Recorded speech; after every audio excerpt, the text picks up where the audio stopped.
very much again. We're ready to go here now. Again, Forest Service is part of the Department of Agriculture, Environment and Rural Affairs. We'll start with a bit of history. If we go back to the start of the 20th century in the early 1900s, forestry on the island of Ireland. Sorry. Hello? Sorry, your sound just went a wee bit funny there, maybe.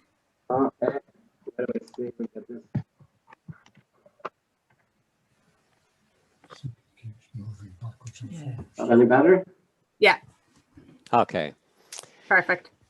Okay, so we'll start with a little bit of history here. On the island of Ireland in the early 1900s, at the start of the 20th century, the woodland cover had reached its lowest point in the whole of history. And at that stage of the day, an inquiry in 1908 came to the conclusion that approximately 1.5% of Ireland was under forest. That's equivalent to, in today's terms, in Northern Ireland, there's 8% forest cover. In the Republic of Ireland, there's 12% cover. So it was really low at that stage of the day. And of all the provinces, Ulster had the lowest percentage at just over 1%. So the Department of Agriculture and Technical Instruction, which obviously this was pre-partition, took on the mantle of driving the process to have more forests. And a part of the recommendation coming out of the report was an additional 700,000 acres over an 80-year period. And actually that was more or less achieved, which was good for the times that are in it. Now my issue here now is trying to get this thing to shift on. I might need to get my helper back. Perfect. Yeah. Here we go. Can you see that? Yes. Yeah, that's perfect. Okay, so again, in terms of the state forests, the issue at that stage, obviously, saying that forestry was low and the management of woodlands wasn't really in people's minds in Ireland in the early 1900s. It wasn't like in Europe and in Germany and France, where you had maybe 30–40% woodland cover, and forestry was a tradition going right back for centuries. That was lost really in Ireland. It wasn't here. So we had to recruit Scottish foresters in the early 1900s. The first acquisition in Ulster was in Walworth Wood, which is up beside Ballykelly. It's now known as Ballykelly Forest. And that was purchased in 1910 at the princely sum of £8.10 per acre. So moving around different parts then a bit further west, the first western forest would have been in Tyrone at Knockmany Forest outside Ocker and Clocker. And that was followed up in 1913 by the first forest that was purchased, the first area purchased for a forest, and that was at Castlecaldwell, which is outside Belleek. This is an old purchase map. It's always lovely to see. We still have the documents going back to 1908, 1909 when the original area was purchased. And again, those old documents are still to be had to this day. Now we're starting with the photographs here. This is the first question.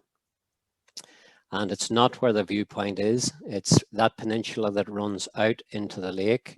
People could look at that and let us know what area of forest that belongs to.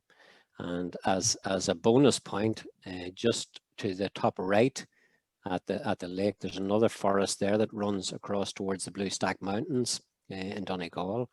So again, if people could get that, they get a bonus point for that. We hit policy context then for forestry. So obviously we have a strategy, and that strategy is called sustainability and growth. Two key parts of that. The first part is program of afforestation. So that basically sets down the strategy for the wider policy, and that we need more forests. Obviously, if we've only 8% land cover here, We're behind the south, we're behind England, Wales and Scotland. So in terms of 8%, it's the lowest woodland cover in Western Europe. So again, there's a drive to have more trees and more forests for the wider benefits that they provide. There's also the other strand to it is a sustainable management of our existing forests and woodlands. So what we have, the woodlands that we already have, we want to maintain them, we want to manage them well and have them sustainable from different objectives. And we'll discuss that in a while. Our priorities for 2021 would be sustainable timber production. Obviously that drives the organisation in terms of income.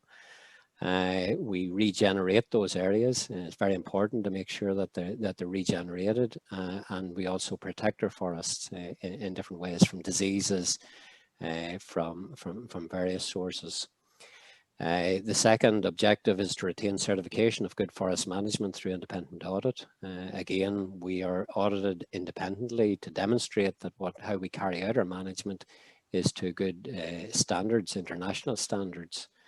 Encourage further forest expansion, which I've talked about, and to develop partnerships with other operational partners to improve visitor services, which Richard referred to, enhance biodiversity, as well as economic development. In terms of private woodland, we have an initiative called Forest for Our Future. That's Minister brought that through earlier in the year. And again, the target for that is to plant another 18 million trees by 2030. That would be the equivalent of roughly 9,000 hectares. So it's again to increase the amount of woodland in the country. So again, that underpins the drive towards a more carbon zero future. So that's the private woodland side of things. I'm going to concentrate obviously on the public forests. Number two is if you can give me the name of the lake as well as the forest that it's in. You'll get double points for that as well. About facts and figures here. The area that we manage in Northern Ireland is 75,200 hectares. In terms of that, a lot of it is open space. I mean, we have a lot of open bog. We've got a lot of area that we manage for biodiversity. We have areas that we manage in terms of designed landscapes where the area is kept open because of the historical features associated with that estate or that area. So the forested area is roughly 82% of the total area that we manage. Timber production is roughly 410,000 cubic meters a year. The area that we manage with biodiversity as a major objective, which is our number one objective, is 16,150 hectares. So that's over 20% of the area is managed with biodiversity as a major objective. That doesn't mean that it's not an objective elsewhere, but that's a major objective in those areas. And then in terms of visits, we have approximately 9 million visits to our forests on an annual basis. Getting a bit closer to home, in County Fermanagh, the map there shows the distribution of the different forests. The dark green is the state forest managed by ourselves, and the blue is the private woodland. So you can see from that the state forests are quite large in relation to the west of the county, and then out in East Fermanagh as well. The private woodlands are dotted throughout the landscape. Roughly 24,000 hectares of Forest Service woodland in Fermanagh, and roughly 3,000 hectares of private woodland. Number three, beautiful scene. If anybody knows it, write it down. Forest management plan. So in terms of sustainable, we talked about the sustainable management of forests, and what does that mean? Well, that means that we have plans for all our forests, whether that's Ely Lodge, whether it's Ballintempo, whether it's Ballinmore. There's long-term plans for each one of those forests, and they set out the management objectives of what we're looking after. They provide descriptions of our forests to show what they look like now. You know, the age of them, the species planted, the type of tree, and the process that we will go through and decide what's the best for the long-term future. So obviously we take into other accounts then, we look at the recreation value of that forest, we look at the biodiversity value of the forest in terms of whether it's a stronghold for red squirrels, whether hen harriers, whether it's a protected area for certain species of animals or birds. So we work through that process. And again, in terms of design, they can show us what the forest will look like. So all our forests have plans. They will look forward for the next sort of 50 to 100 years in terms of design. And I suppose that the key design framework starts with the rivers, riparian zones of water. And that's your sort of backbone through your forest, where we have those areas identified for biodiversity. We've identified them for the protection of water quality. So there'll be buffer zones along all the rivers and streams, keeping conifers back and using native woodland species for 10, 20 meters, depending on the size of stream and rivers. So that starts to create the framework which you work around after. Again, it shows the management intentions in detail for the first 5 years, where we're felling, where we're planting, what type of trees we're planting, and then the outline for the longer term. So in terms of that, it's like a three-legged stool, sustainable forest management. We have to balance the economic side of things, the environmental side of things, and the social side. So obviously the social side is the use of the forest for all sorts of activities: walking, running, cycling, horse riding, just general enjoyment for people. The environmental side of things, all the biodiversity, and obviously then the economic side of things. If we can deliver income from management of the forest that pays for the other two sides of it, the social and environmental, well, that's good. So the ideal is that we balance those out and we maximize as much as possible. So when we're doing our plans, it's not one over the other. We're looking at the three, and in some areas, the environmental benefits will be the most important, other areas social, and other areas economic, but there'll be a balance brought between the three of them. This is picture number 4. Again, lovely scene, some great footwear to be seen. The planning requirements, again, the key high-level ones is the standards that we have to manage for us in this part of the world are set out in the UK Forestry Standard. And again, that's part of wider international standards for forestry, and the UK has got their own set for that. Under that, we also volunteer ourselves for independent certification under the UK Woodland Assurance Standard. And this encompasses the requirements, the legal standards of the UK Forestry Standards, but it also sets out the requirements where we can certify the timber that's produced as coming from sustainably managed forests. And you might have seen this on your travels if you've been buying wood to use for your DIY over the lockdown period. You know, this is FSC, Forest Stewardship Council. It's a global brand. It was really started at the time of looking at the Amazon rainforest and destruction of forests to try to have a sort of a global standard that demonstrates that the timber is coming from a sustainable source.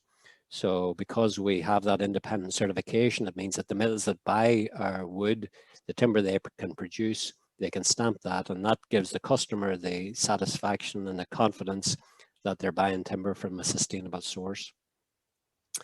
So we have the long-term plans, again, in terms of our design plans. It gives us that opportunity to create the forests of the future, looking towards the next 50, 100 years. And I noticed at the very beginning, Michael Keown, who works with myself in Forest Service, and Michael is heavily involved in this design side of things in our planning team. And again, the plans give us that opportunity to enhance the areas of high quality environmental benefit beside, as I said, streams, beside rivers, beside ancient woodlands, where we want to enhance, where we want to protect. So our design plans, you know, they identify them. Used to be on paper maps, it's all GIS now. And that allows any other of our operators coming through to see those areas. What is the long-term plans? What has to be protected? How they have to carry out their operations? It also gives a potential of what species choice are going to be looking like in the future, because again, we don't want the monocultures moving forward. We want variety of tree species. But again, you have to look at the ground conditions. You can't plant all trees in all ground conditions. You need, for certain tree species, you need certain conditions. Again, we look at that, but we try to keep as wide a variety of tree species in our designs moving forward for the future. It gives us an opportunity to plant more native woodland. You know, in Fermanagh, our percentage cover of native woodland is already 12%. But again, that's going to be moving forward in the future with even more. And again, in terms of ancient woodland, it gives us that opportunity to protect that as well. I mean, ancient woodland is woodland from records that we have picked up and looked through, that has been under woodland cover from 1600. And that's quite a long time ago, and there is not too much of it left. It would have been basically in areas where it couldn't be cleared, I guess, for agriculture or farming purposes too easily, or in old estate woodlands that have survived. But those are very important from a biodiversity point of view. And again, we have to identify them and put in the protection measures that make sure that they're safeguarded for the future and can be enhanced. In terms of the environmental enhancement, again, 38% of the forest area in County Fermanagh has a conservation designation. So that's a lot of our forest is designated. And that's not designated by us, that's designated either with a European designation or a national designation. So that would include SPAs, SACs, ASSIs. SPA, Special Protection Area. We have a large one in East Fermanagh for the protection of the hen harrier, a very rare raptor species, which survives and lives and thankfully is starting to increase in numbers in the forests in East Fermanagh, particularly in the thicket stage after plantation is where they nest, and again, very rare. You're still only talking about a small number of pairs in that area.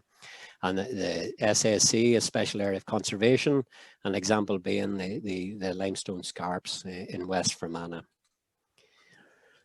Obviously, our forests are very important from a climate change point of view, which is moving more and more up the agenda, political agenda, and individual people's agenda. They're never going to change the thing. They're never going to make such a dramatic effect that planting trees on its own is going to be the solution. They're nirvana.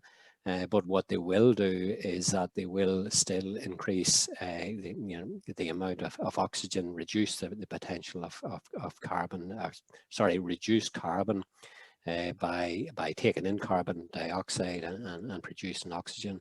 They obviously also hold carbon when they grow. So the larger trees, the more carbon is held in the tree. And then when they're sawn and go into an end product like a beam in a house and construction, that holds the carbon as well. So, you know, if you have a tree, you grow it for 50, 60 years, that takes a lot of carbon in. You bring it to the sawmill and you put it into a new use that lasts for another, in a house, say 50 or 60 years, that holds the carbon for that period as well. And obviously young trees get planted then, and that keeps the process going on. Red squirrels or forests are very important for them. Again, in relation to that, they're a native species, very close to being, well, not extinct, but becoming very, very rare in this part of the world, particularly because of the grey squirrel and how the grey squirrel could make use of the more broadleaf forest and I guess to the detriment of the red squirrel. The red squirrel has made a really good return. The coniferous forests in West Fermanagh give it a stronghold that it was able to retain because it was able to compete with the greys in that area. It can't compete to the same extent with the large seeded broadleaves where the grey squirrel can outcompete it for food. But again, we have a lot of partnerships in place with both Ulster Wildlife, who've done a tremendous job, and the Fermanagh Red Squirrel Group as well, in developing the areas for that.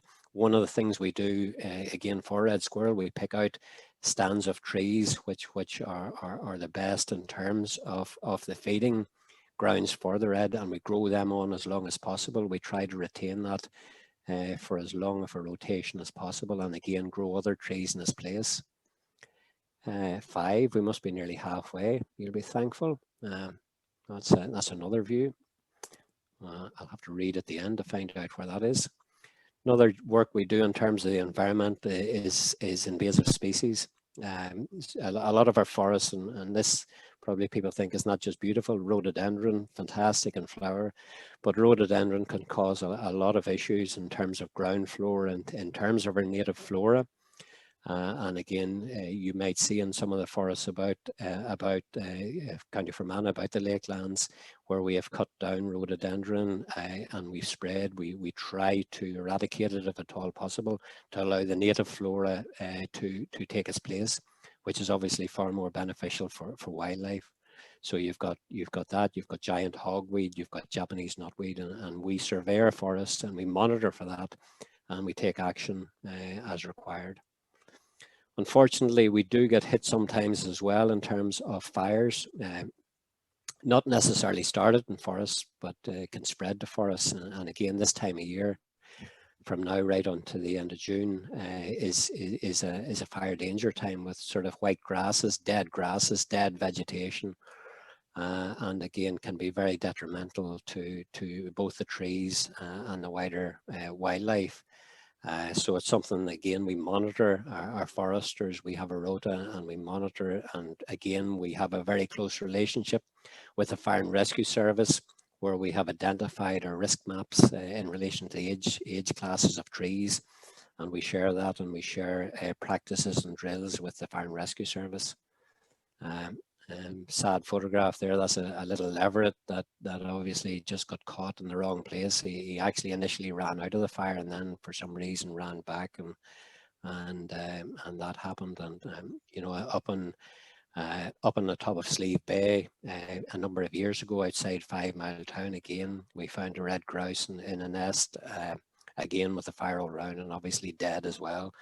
And seemingly red grouse are very protective of their nest, and they will not leave the nest for any other reason, even with the fire coming to decimate it. So pretty sad. So we better move on to a nicer subject and a bit more pretty subject. So this is question number 6. Lovely spot. And if you can name the forest and the lake, that would be great. Deadwood Natural Reserves, again, in all our forests, we as part of our standard, we have to develop so much deadwood in our forests. Natural reserves, we identify 1% of all our forests as natural reserves, and that is areas that we do as little work in as possible. We try to leave it so that it becomes in the future like a natural forest, that with no human intervention, if at all possible. So that allows a lot of deadwood to develop. It allows trees fall over, lots of habitats for animals and wildlife. And again, deadwood is very important for wildlife, both the deadwood that lies on the floor, and more importantly, the standing deadwood as well. Different types of bugs and beasties live in the 2 different areas. And you might have heard, if you've been out around the forest this last year or 2, the woodpeckers, which is fantastic to hear, absolutely beautiful. And again, you know, they hadn't been in this part of the world for a long number of years, but the like of this deadwood, and particularly standing deadwood, is very important for them. And in my local forest up in Belmore, I have heard them up there, and you would not have thought that you would have heard that 5-6 years ago. Deer management, we have 3 herds of deer in Fermanagh. We've got red deer, which is the native deer, fallow deer, which have been introduced really from the 1700s. And then you've got Sika deer, which is a smaller deer, which is a more recent introduction. We do have to control deer populations. If you don't control deer populations, they don't have any natural predators in this part of the world. The bears are gone at this point in time. So if you don't control numbers, you know, your biodiversity actually goes downhill. It's bad for the deer herd. They run out of food, and the herd itself goes into more sickness levels. Again, in terms of the amount that they eat, in terms of young trees, young shrub layers, and that type of forest, they can cause a lot of problems too. So we have to control our deer, and we do that. We monitor deer numbers, and we control them on an annual basis without eradicating them. We obviously, in our plans, we look at built heritage sites. We've got a lot of built heritage sites right across our forest. This one's up in Bow, Castlecaldwell, over 4,000 years of age. So obviously our plans in the forest, we have to take account of that and make sure and mitigate that we're not going to cause any issues to the historical and the very important value of these sites. Number 7, bit of blue sky that particular day. Our harvesting then, in terms of the economic side of things, the harvesting side of things in Northern Ireland, we harvest roughly 400,000 cubic meters every year. That's the equivalent of about 100 timber lorry loads leaving our forests every day for various sawmills. And we sell, obviously, the largest sawmill here is Belleek, which is just outside Enniskillen. And that's been on the go for a long number of years, but very well developed now, one of the most modern sawmills in Ireland. But we have sales in sawmills various parts of Ireland. And again, we've long-term contracts with the main producers. From that point of view, that's allowed them to develop. They have put a lot of investment into that machinery and sawmills to make sure that their products can reach the market very efficiently and very effectively. We as an organisation, we get roughly £10 million in every year. It costs roughly 10 million to run the forestry side of the things with the recreation and the environmental side of things in terms of the operations. So it is very important. It allows us to do other things with our forests as well, and creates approximately 1,000 rural jobs. So the timber itself, it goes for construction, it goes for fencing, it goes for pallet. It goes for brights, for fuel, pellets, wood pellets. Bark is used in horticulture. There's absolutely no waste. It comes out the other side of the sawmill. It is all used 100%.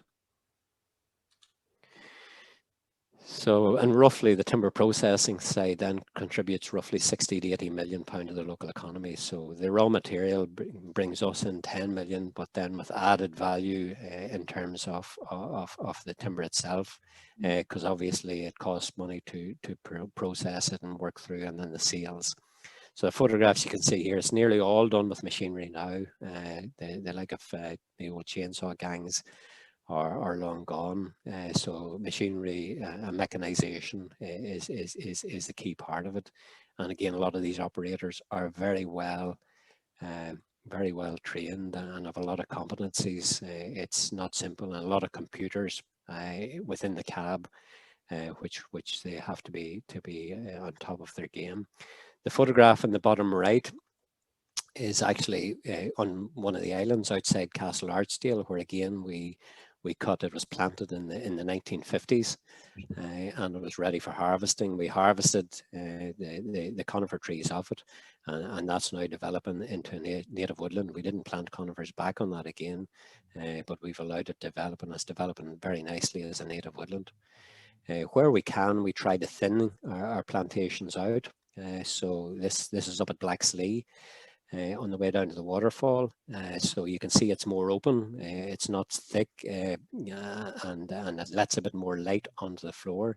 It does depend on the ground conditions, because if you have got very wet ground conditions, if you open up trees at a stage, they don't have the stability in poor ground conditions, and you will get a lot of storm damage. So again, we have to work through our plans on that, on the best areas for thinning. And at this point in time, we're thinning in different locations across, and certainly around the Lough Shore at Castlecaldwell, Ely Lodge, and Castlecaldwell. This is number 8, and if people could tell me what this one's called, this feature. And then we get to the recreation side of things. And again, this is fundamentally important to our business as well. Numbers in using forests have went up dramatically over the last number of years. In the year 2000, our estimate of visitors to forests in Northern Ireland was 2 million, approximately 2 million. We carried out a detailed survey in 2014, and that came up with a figure of 4.7 million visits to the Forest Service estate.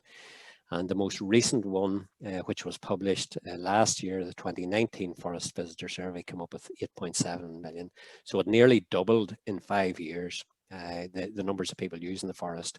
And again, that was taken pre-COVID, and anybody that's using forests or visits them, they'll realise that that figure has went up again by a very, very significant margin.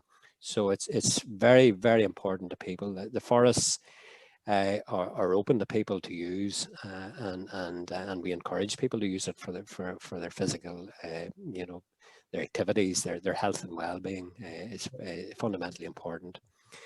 Also in that survey, we asked people in terms of the spend to get a bit of an idea in terms of what they spend as part of their visit on that day, whether they were staying in accommodation or whether they were buying sandwiches for their picnic, whatever it happened to be, and the average was 24.60. So if you work that out by 8.7 million, it's quite a significant amount of spend associated with people using forests for recreation as well. We were also able to draw that one down in relation to what percentage of those people, were actually tourists as opposed to locals, and again, that's still a significant figure on that. We also looked for ratings from the people that were surveyed, and again that came to 98% rating of good to excellent, which was fabulous. So in terms of physical activity, the Chief Medical Officer, when he had time before the COVID, was encouraging people to do half an hour of exercise 5 times a week, a minimum 2.5 hours, which is good. And again, the survey that we carried out looked at that, and in forest people are spending, it was roughly 9 million. So that's an average about an hour for each person, 9 million hours of physical activity. So that's considerable. And again, it's even better when it's out in the open air. In terms of the local forests, in terms of numbers, Lough Erne had 40,000 visits in the last survey. Florence Court had 44,000 visits. Our most popular would be in the east, quite obviously, and the like of Beaver and Hillsborough is about 300,000 visits on an annual basis. Number 9, lovely view. If you can name the little mountain that's from, as well as the forest, you get double points. Richard mentioned the developments in County Fermanagh, and that's where I first met him. And again, Richard was a real driving force behind the geopark, and in terms of the expansion. When he came to me at that stage of the day, 2007, that was the plan, if at all possible. And of course, we were more than open to that, because it's fantastic to be able to open our forests and to be able to utilize those forests for a wider tourism facility. So our forests were expanded, or the geopark was expanded to cover all our forests in West Fermanagh and round the lake shore. And again, to make sure that they were adequately demarcated in relation to the geopark signage in terms of our partnership.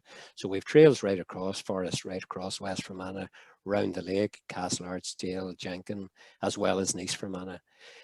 Recent ones that will soon hit the market with a bit of luck is a long distance cycle trail, which will go right through the forest from sort of Belleek right through to Lough Erne, and that will provide approximately 36 kilometres of public road cycling, which is going to be one of the longest in the whole island of Ireland.